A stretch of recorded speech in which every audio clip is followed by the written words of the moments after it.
The Conversation France.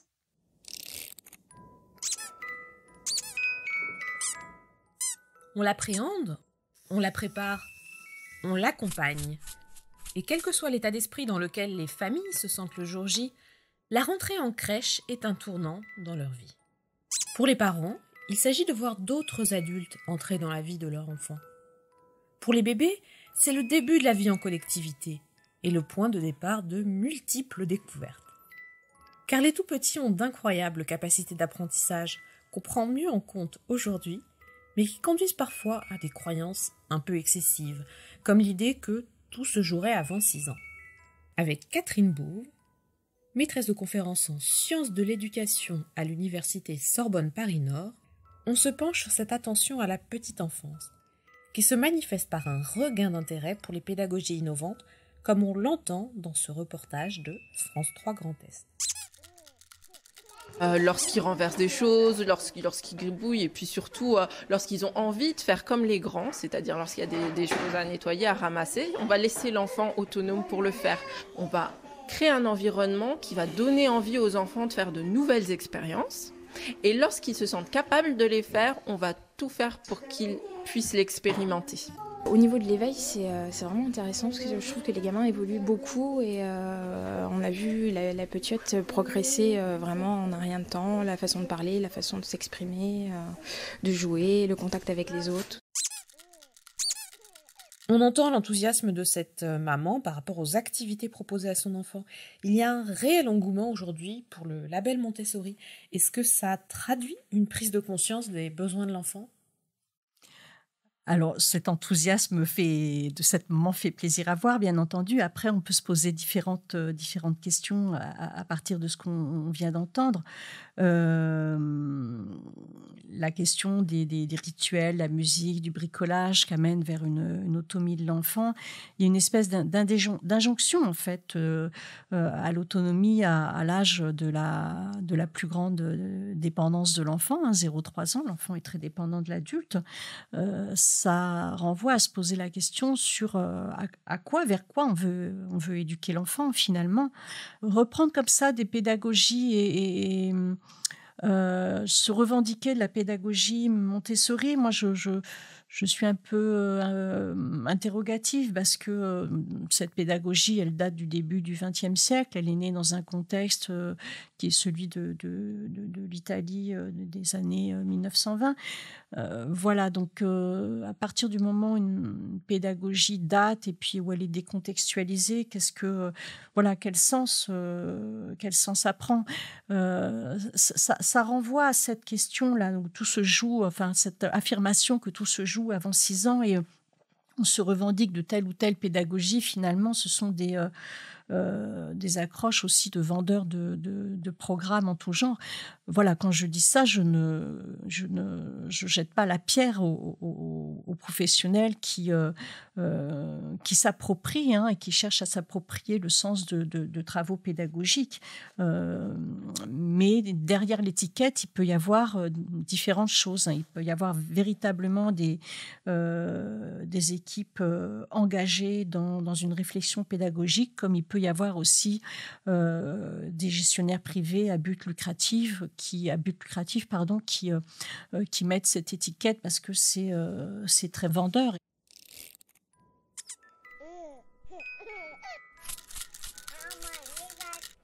Vous évoquiez le contexte dans lequel est née cette pédagogie. Une pédagogie, elle va avec un contexte précis.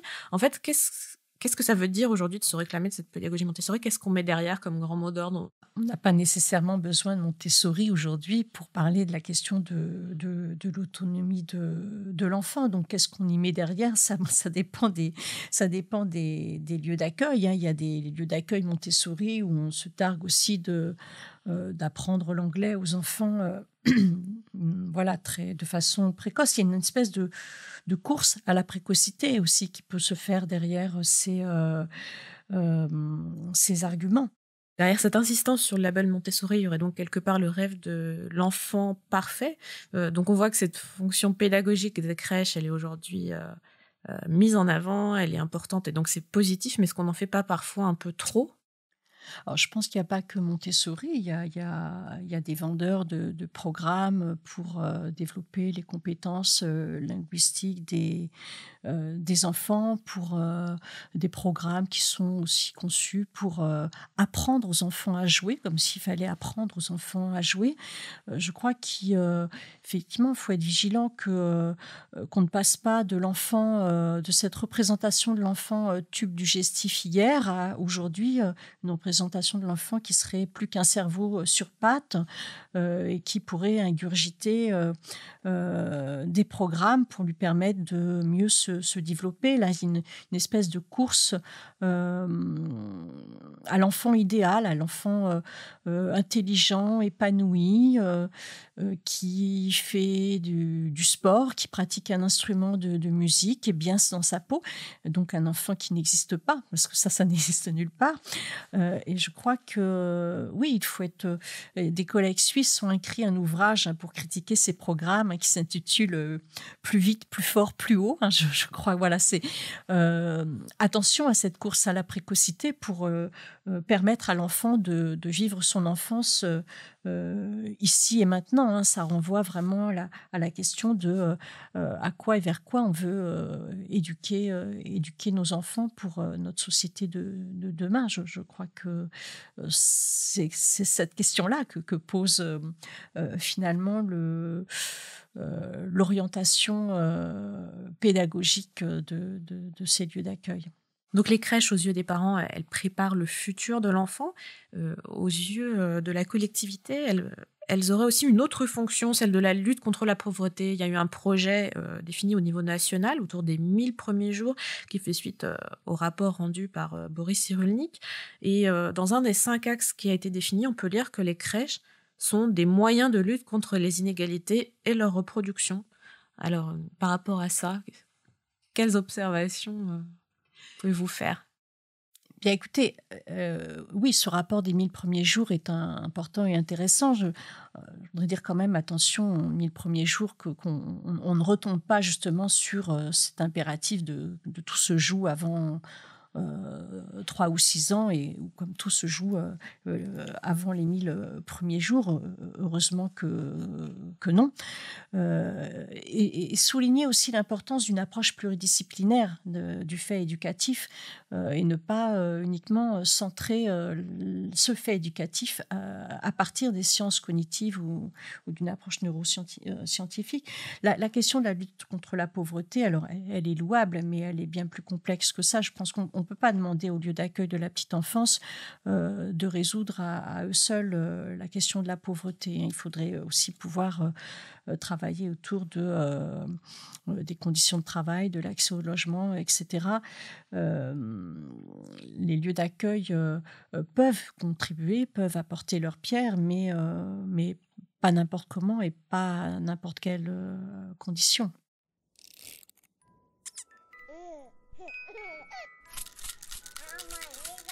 C'est vrai que, comme à l'hôpital, peut-être en crèche, derrière tout cet engouement, il y a une situation qui est un petit peu plus compliquée. Il y aurait aujourd'hui une crise des vocations. Alors, est-ce que vous pouvez nous en dire un petit peu plus?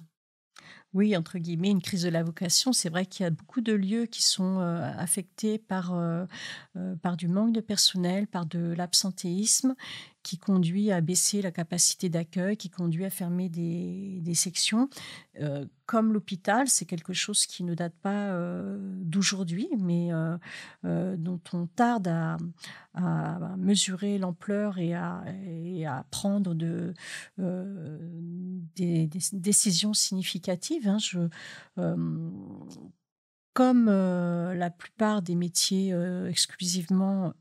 quasi exclusivement féminins, ce sont des métiers qui sont sous-payés. Ce manque de personnel affecte considérablement les conditions de travail des personnes qui sont en poste. C'est vrai, il y a une véritable dichotomie en fait entre toute cette réflexion et cette effervescence autour des projets pédagogiques, des pédagogies, de la Charte nationale du jeune enfant, je trouve, qui est prometteuse dans l'appropriation que peuvent en faire les équipes, et et les conditions de travail dégradées et le manque de personnel qui s'accentue dans tous les domaines, d'ailleurs, pas seulement dans tous les types d'accueil, pas seulement les lieux d'accueil collectifs, mais au niveau de l'accueil individuel aussi. Concernant cette crise de la vocation, je crois que c'est important aussi de prendre soin des professionnels, comme c'est un des principes d'ailleurs de la Charte nationale d'accueil du jeune enfant qu'on a évoqué tout à l'heure. Si on veut que les professionnels prennent soin des enfants aussi, il faut pouvoir prendre soin des professionnels et de leur permettre de réfléchir sur leur pratique. On ne peut pas demander à des professionnels de faire un travail de qualité si elles sont du lundi au vendredi auprès des enfants. Il leur faut du temps pour se réunir, pour travailler, pour questionner, mettre à distance leurs pratiques et les enrichir. Cette condition qu'on peut aussi permettre non seulement d'améliorer l'accueil des jeunes enfants, mais lutter contre cette crise de la vocation, pour qu'elle soit dans d'autres conditions de travail que constamment pallier aux urgences.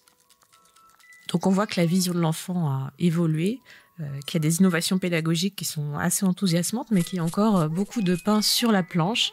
Donc pour approfondir toutes ces questions, on peut aller lire vos articles sur The Conversation et ailleurs, ou alors aussi réécouter les 2 premiers épisodes de ce podcast. Merci Catherine Bouve. Avec plaisir.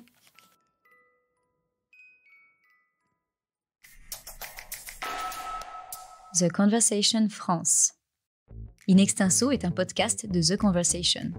Chaque vendredi, la rédaction donne la parole à la recherche pour mieux comprendre l'actualité. Retrouvez l'ensemble des épisodes d'In Extenso et nos autres séries directement sur theconversation.com dans la rubrique podcast.